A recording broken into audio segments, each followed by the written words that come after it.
What's good? What's good? I'm back. About to shoot this quick video real quick. I just made another sale on ClickBank. I tried a new case study out this time. I'm gonna show you guys exactly how I did it. All right, the product I'm promoting with ClickBank is called Easy Battery. I'm doing a direct link campaign with Microsoft Ads right here. As you can see, bidding $4 per bid. Keywords I'm targeting is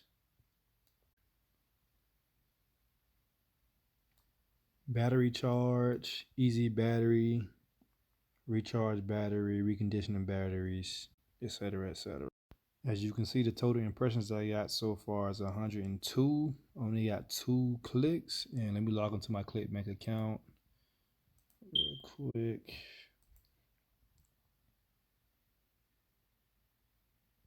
As you can see, January 15th, Friday, I made $57.07 just off only 2 clicks. And this is a quick video. If you guys have any questions on how to do it, just like, subscribe, comment. And also, if you want me to personally mentor you, I'm only charging $20. If that's something you're interested in, leave a comment below saying interested, and I'll write you back and we can figure out a way to get that done.